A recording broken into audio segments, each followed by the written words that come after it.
All right, welcome back to Native American Rhetoric. This week, I want you guys to be working on the topic approval. So, your goal is to select a speech from our textbook, which is Great Speeches by Native Americans by Blaisdell. It's a small book. Some of the speeches are very short, some of them are very old, some of them are a little bit newer, some of them are a bit longer than ordinary speeches. I often get asked if it's easier to pick a short speech or a long speech. And while I don't have a definitive answer there, what I will say is you can get a lot of insight in a speech that's very small, and you can also get a lot out of one that's twice as long or several pages longer. So keep in mind that as you're looking for your speech, you're taking into consideration the things that jump out to you that make you interested in that speech, because you're going to be spending a lot of time with it. It's going to be the basis of the rest of our semester in addition to assigned readings.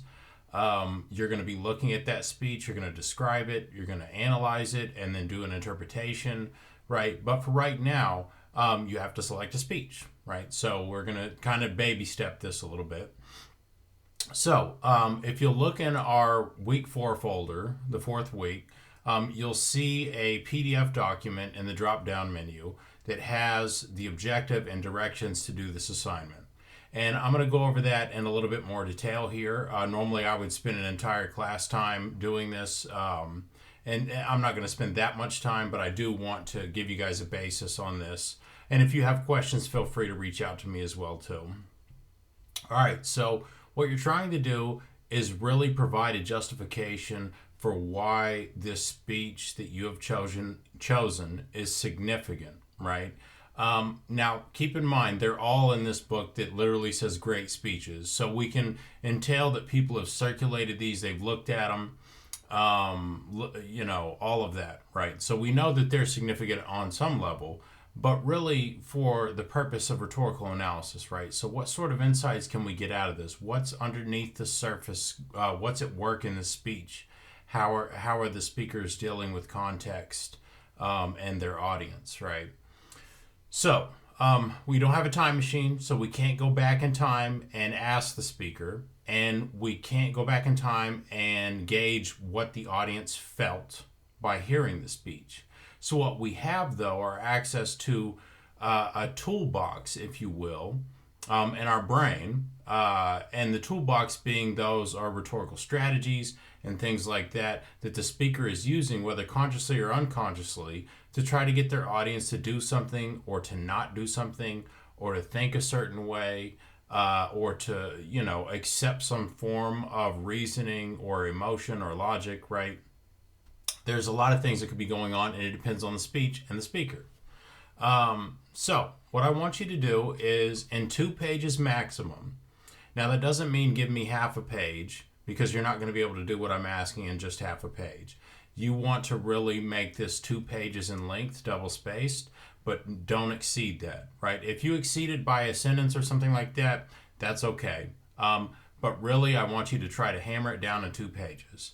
This sort of concise writing, it may seem really easy at first, but as you go to do it, you're going to realize you're going to have to be very succinct with what it is that you want to say and try to stay on task, right?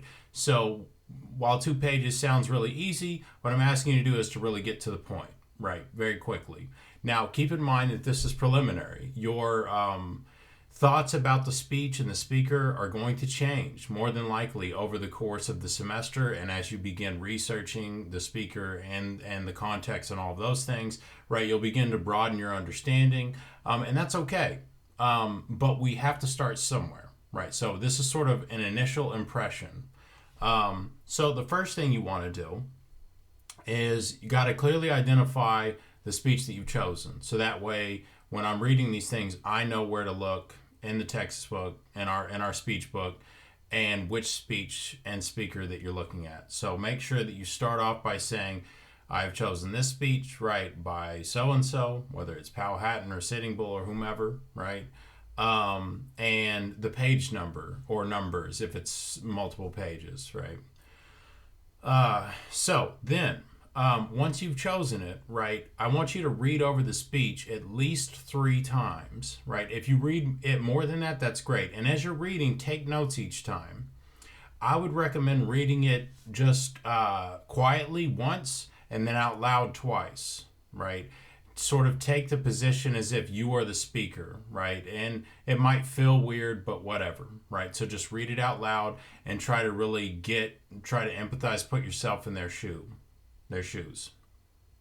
Um, so, in 1 to 2 paragraphs, really max, explain why you have chosen the speech, right? And I want you to be specific, right? Be as specific as possible. Don't say, I chose the speech because I couldn't find any others that were interesting. That doesn't really tell me why you chose it, right? Um, don't say, right, I chose the speech because I liked it, or this person's in my tribe.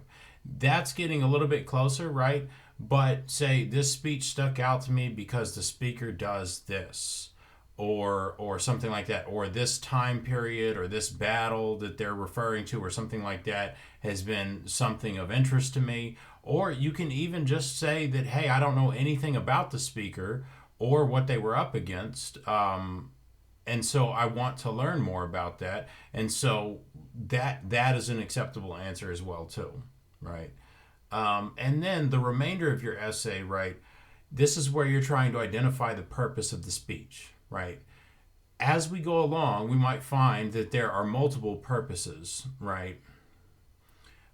It is entirely possible. In a given speech, someone might say, here's my purpose, but they're really trying to accomplish multiple things, right? But really think about it. Are they asking people to do something, right? To call up arms and go to war against England, right? Or the Americans? Are they asking people to not fight? Are they trying to win friends with, some sort of colonizer or other tribe to do trade, right? Are they trying to restore law and order or balance? Are they critiquing, Western civilization? What's going on here, right? And they might even say that in the speech. They might say, I'm here to do this, right? That makes your job a little bit easier, but don't stop there, right?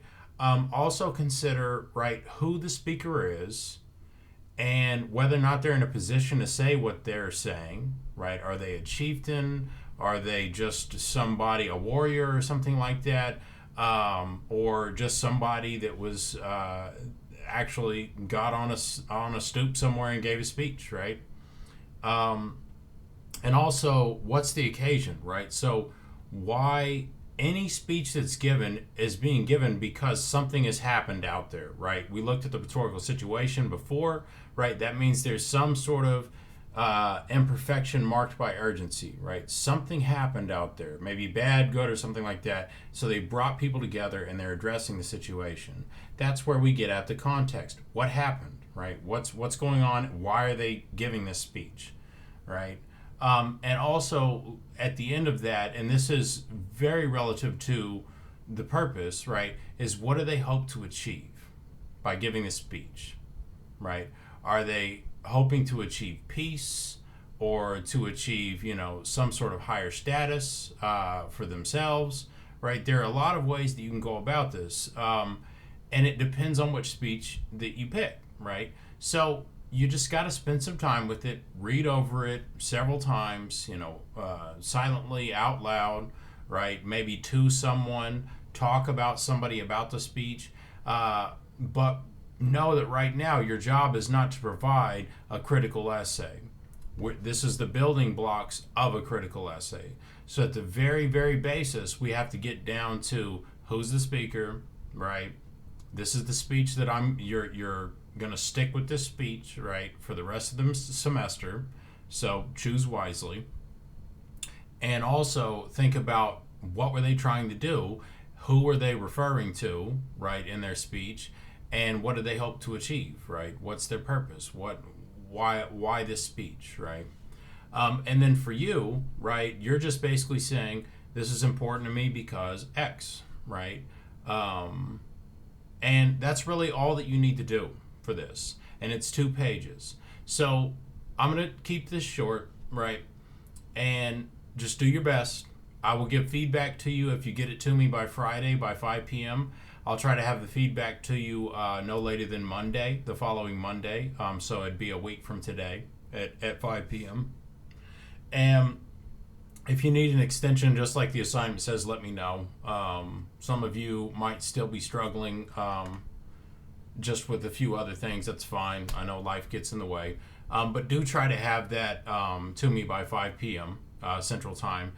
And, if it is late, I'm not going to dock you points for that. We're in a pandemic. But it is going to limit my ability to give you feedback, right? And that feedback is going to be helpful as we build on other papers. Okay, so one other thing for this week. I'm not trying to load you guys up with too much, but I also want you guys to spend some time doing some reading too. And what I want you to do is I want you to read the introduction of Facing East from Indian Country, this book right here.